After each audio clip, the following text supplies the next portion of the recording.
Shalom, Bapak Ibu Saudara-saudariku yang terkasih dalam Kristus. Selamat bertemu dalam kasih Tuhan dan dalam kesempatan untuk merenungkan firman sekarang ini. Harapan saya kita semua sehat dan akan semakin disehatkan melalui kuat kuasa firman Tuhan. Marilah kita persiapkan hati, jiwa, tubuh, dan roh kita untuk mendengar dan memahami firman yang akan sampai kepada kita. Untuk itu marilah kita berdoa. Tuhan Bapa Surgawi dalam Yesus Kristus, kami ingin mendapat berkat dari firman yang akan kami dengar dan renungkan. Berfirmanlah ya Tuhan, kami anak-anak-Mu mendengarkan dan akan menuruti perintah dan kehendak-Mu. Demi kemuliaan nama-Mu. Amin. Firman yang akan kita renungkan dalam kesempatan ini diambil dari 2 Raja-Raja 4 ayat 42 sampai 44. Evangelium di minggu ke-8 setelah Trinitas yang akan dikotbahkan di kebaktian gereja-gereja mitra United Evangelical Mission UEM dan di rumah para anggotanya. Inilah 2 Raja-Raja 4 ayat 42 sampai 44. Datanglah seorang dari Baal Salisa dengan membawa bagi abdi Allah roti hulu hasil, yaitu 20 roti jelai serta gandum baru dalam sebuah kantong. Lalu berkatalah Elisa, berilah itu kepada orang-orang ini supaya mereka makan. Tetapi pelayannya itu berkata, bagaimanakah aku dapat menghidangkan ini di depan 100 orang? Jawabnya, berikanlah kepada orang-orang itu supaya mereka makan. Sebab beginilah firman Tuhan, orang akan makan, bahkan akan ada sisanya. Lalu dihidangkannyalah di depan mereka, maka makanlah mereka, dan ada sisanya, sesuai dengan firman Tuhan. Demikianlah firman yang akan kita renungkan, dan dari sana kita akan dengar-dengaran akan kehendak Tuhan yang akan kita patuhi dan laksanakan dalam kehidupan kita sehari-hari. Berbahagialah dan diberkatilah setiap orang yang mendengar, memahami, menghayati serta melakukan firman Tuhan. Amin. Mari sambut dengan firman-Mu menjadi terang bagi hidup kami.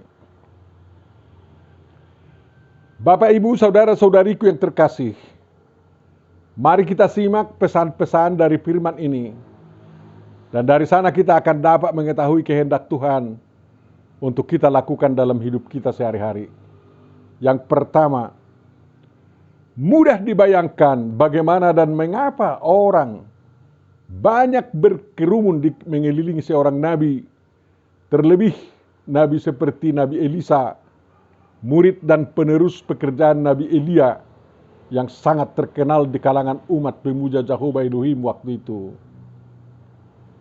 Bangsa Israel Utara atau Samaria masih mengalami musim kelaparan karena kekeringan yang berkepanjangan dan masih baru dibersihkan oleh Nabi Elia dari penyembahan kepada dewa Baal dengan membunuh lebih 400 nabi-nabi Baal di Karmel. 1 Raja 18 ayat 20 sampai 6. Penganjur utama Baalisme adalah Izebel, sang permaisuri, istri Raja Ahab. Walaupun Raja Ahab telah mati di pertempuran melawan Aram, 1 Raja 22, 1 sampai 39, Izebel masih hidup dan ingin membalas dendam kepada Elia dan pengikut-pengikutnya. Raja Ahazia bin Ahab masih menyembah Baal, 2 Raja 1. Setelah Elia naik ke sorga, Dia digantikan muridnya Elisa. Joram bin Ahab menggantikan Ahazia bin Ahab menjadi raja, dan raja ini masih setia memuja Baal karena ibunya Izebel masih hidup. Eskalasi antara pengikut Baalisme dan pengikut Jehovah masih hebat. Para pengikut Jehovah masih belum mengalami kebebasan. Para pemuja setia Jehovah berkumpul di tempat Elisa untuk mendapat perlindungan. Elisa harus bertanggung jawab untuk hidup mereka. Pada kesempatan yang diberitahu dalam perikop ini, pemuja Jehovah berkumpul di tempat Elisa dan mereka kelaparan. Elisa harus memberi mereka makan. Pendukung Elisa yang lainnya peduli untuk kebutuhan sehari-hari Elisa. Salah seorang dari mereka berasal dari Baal Salisa. Dia datang membawa bagi abdi Allah roti hulu hasil, yaitu 20 roti jelai serta gandum baru dalam sebuah kantong untuk Elisa. Yang dibawanya itulah kemampuannya. Itu roti yang dibuat dari hasil pertama panen pertaniannya. Adalah kebiasaan bagi orang Israel membawa patumonan nigogo ninaniula hulu hasil dari panen seperti itu kepada abdi Tuhan. Sebenarnya yang dibawa orang dari Baal Salisa itu mungkin hanya untuk beberapa kali makan bagi Elisa dan pelayannya. Yang membawanya tidak menduga bahwa banyak orang yang harus diberi makan oleh Elisa.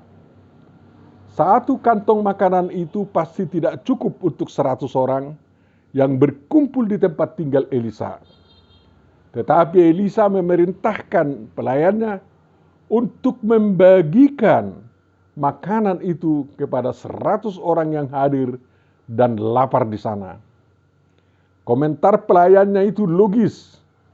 Bagaimanakah aku dapat menghidangkan ini di depan 100 orang?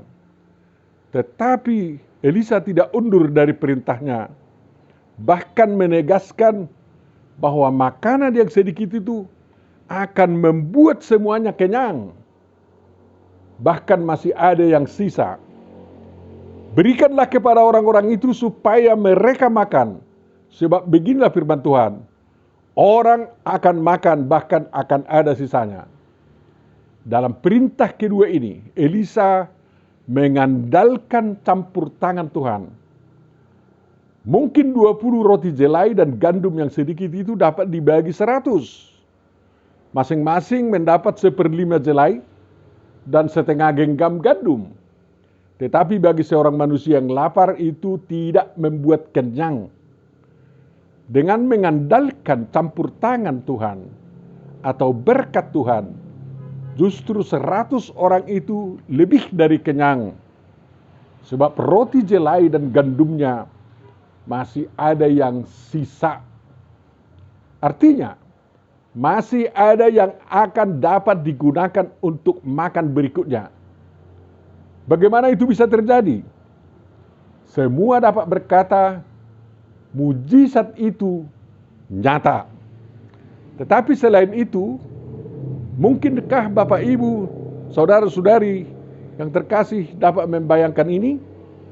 Setiap orang dari 100 itu mengatakan, jangan kita habiskan semua sekarang, agar ada untuk makan kita berikutnya. Tidak ada di antara mereka yang mengkorupsikan makanan itu. Tidak seperti terjadi di kalangan umat Israel di padang gurun sewaktu Tuhan memberikan manna atau burung puyuh bagi mereka. Waktu itu ada orang Israel yang mati rozanon atau mati karena rakus. Karena daging puyuh dimakan secara rakus itu menjadi tersangkut di kerongkongannya lalu mati. Bandingkan Bilangan 11 ayat 33. Atau manna yang dikorupsikan menjadi busuk. Bandingkan Keluaran 16 ayat 20. Yang 100 orang bersama Elisa itu rela hanya menerima kurang dari 1/5 jelai dan kurang dari setengah genggam gandum. Lalu Tuhan memberkati makanan yang sedikit itu di dalam tubuh setiap orang yang memakannya. Dan makanan itu memberi kekuatan dan membuat setiap dari mereka kenyang karena mereka begitu bersuka cita atas pertolongan Tuhan. Bandingkan pengalaman seperti itu dengan pengalaman makan roti perjamuan kudus yang Yesus katakan tubuhnya dan minum anggur perjamuan kudus yang Yesus katakan darahnya. Bukan karena banyaknya, tetapi yang sedikit itu memuaskan, mengenyangkan, dan menguatkan, terutama yang rohani yang berdampak pada jasmani. Benar firman Tuhan yang mengatakan, manusia hidup bukan dari roti saja, tetapi manusia hidup dari segala firman yang diucapkan Tuhan. Ulangan 8 ayat 3. Firman ini kembali ditekankan oleh Yesus dengan mengatakan, ada tertulis, manusia hidup bukan dari roti saja, tetapi dari setiap firman yang keluar dari mulut Allah. Matius 4 ayat 4. Elisa, pelayannya, dan 100 orang itu merasakan bahwa mereka hidup bukan hanya dari roti jelai dan gandum itu, melainkan dengan mengandalkan kuasa firman Tuhan. Pengalaman penggandaan makanan yang sedikit dan terutama berkat Tuhan atas makanan yang sedikit membuat orang yang membutuhkannya tidak berkekurangan, bahkan menjadi berlebihan, terulang kembali. Karena sudah pernah terjadi menurut 1 Raja 17 ayat 7-16 di rumah janda di Sarfat. Dan di 2 Raja 4 ayat 1-7 tentang minyak seorang janda. Dalam pelayanan Yesus Kristus, fenomena itu terulang kembali. Yesus memberi makan 5.000 orang, Matius 14 ayat 13-21 dan sejajarnya. Yesus memberi makan 4.000 orang, Matius 15 ayat 32-39 dan sejajarnya.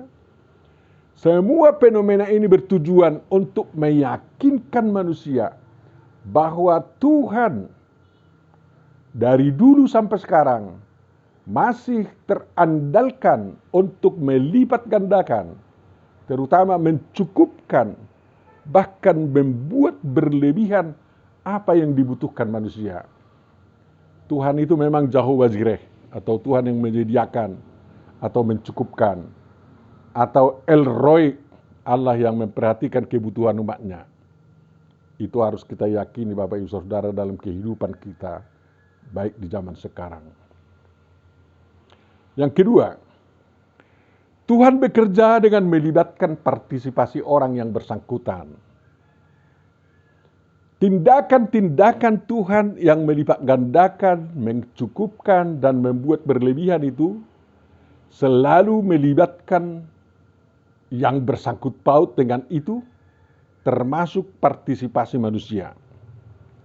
Dalam peristiwa memberi makan 100 orang, Tuhan memakai seseorang dari Baal Salisa dan Elisa serta pelayan Elisa.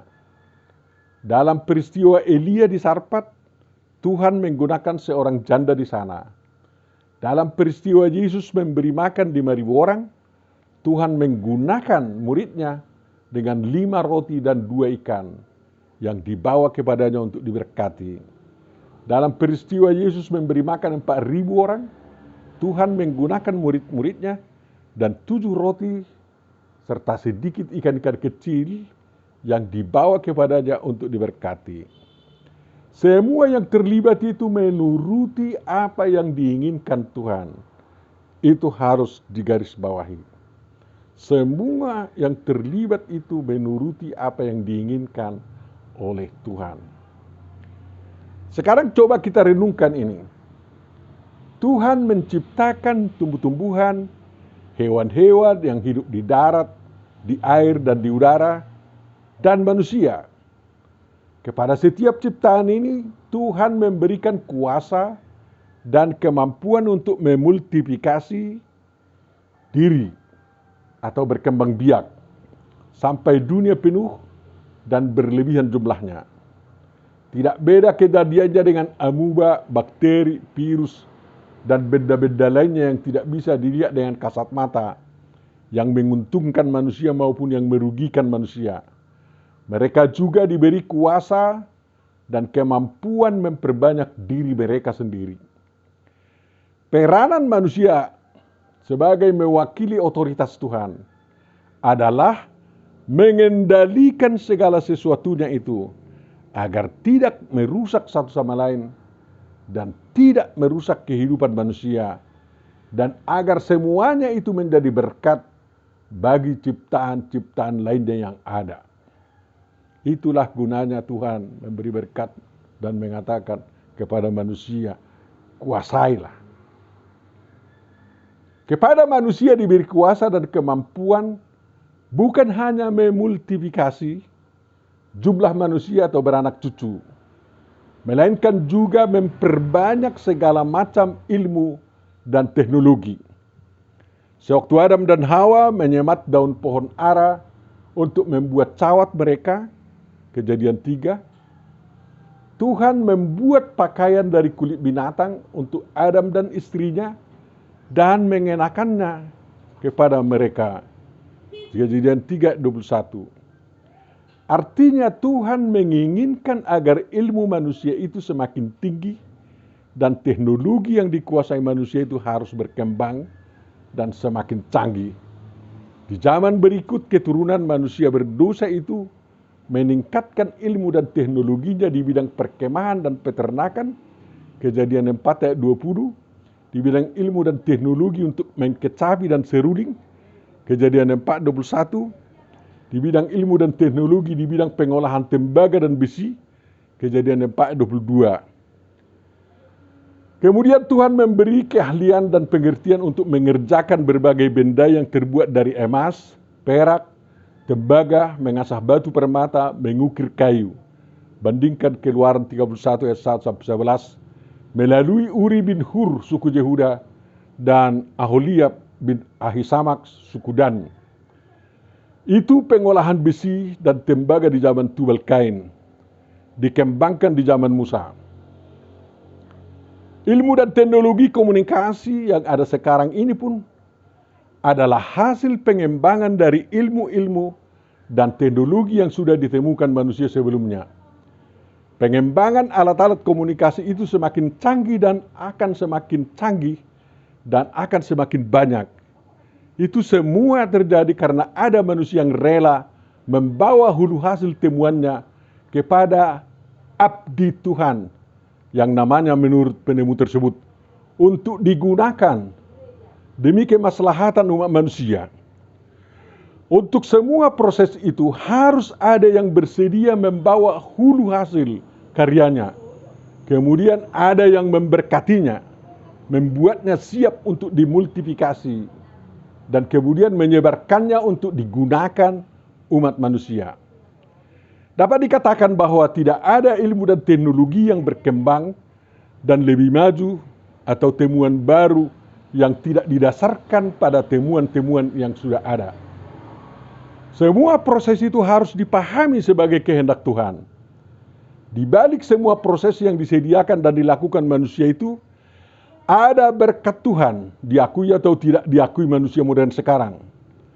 Oleh karena itulah maka adalah tanggung jawab manusia menggunakan semua multiplikasi ilmu dan teknologi itu untuk kemaslahatan umat manusia.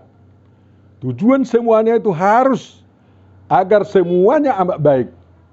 Sebagaimana tujuan Tuhan menciptakan segala sesuatunya yang ada di langit dan di bumi. Tergantung kepada kemauan baik manusia, apakah dari semua yang sudah diberkati itu ada yang sisa untuk digunakan di masa depan, atau untuk generasi berikutnya, atau semua habis musnah oleh kerakusan manusia dengan menggunakan ilmu dan teknologinya sendiri. Misalnya dengan melakukan perang nuklir atau perang dengan menggunakan senjata pemusnah massal, memusnahkan seluruh umat manusia dan ciptaan lainnya. Semuanya tergantung kepada manusia.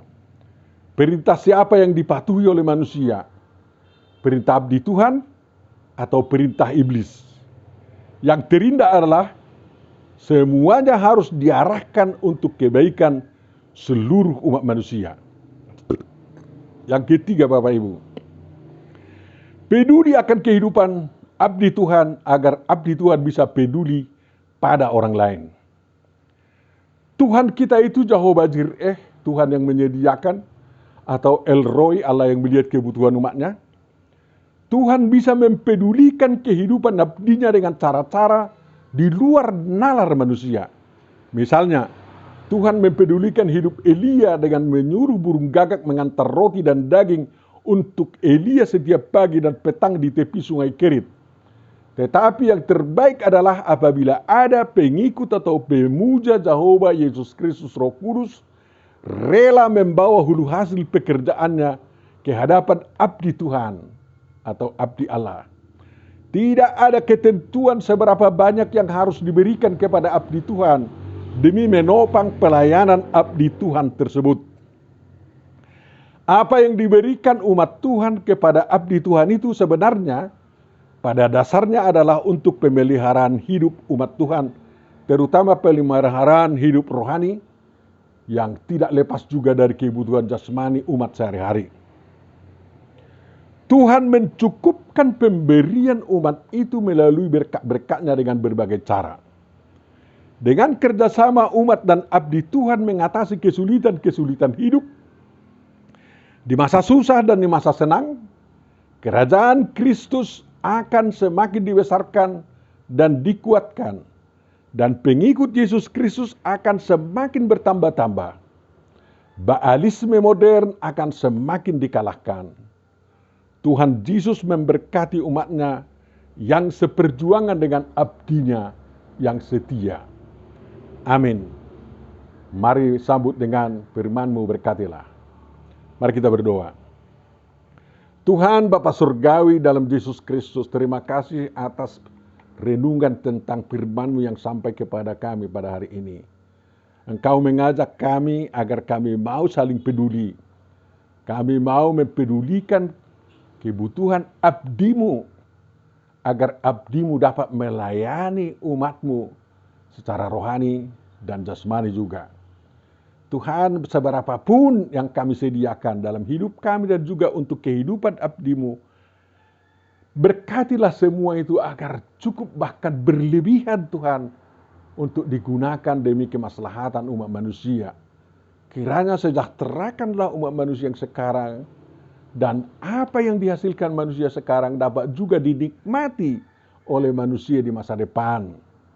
Oleh karena itu Tuhan, sehatkan semua umat manusia. Sehatkan ekonomi kami, sehatkan Tuhan kesehatan seluruh bangsa Indonesia dan umat manusia.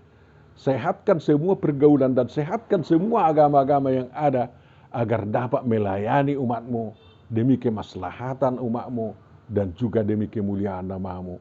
Terima kasih Bapa, ampuni dosa kami dan sempurnakanlah doa kami yang sederhana ini. Kabulkanlah itu dalam kasih-Mu, dalam Yesus Kristus Tuhan dan Juru Selamat kami.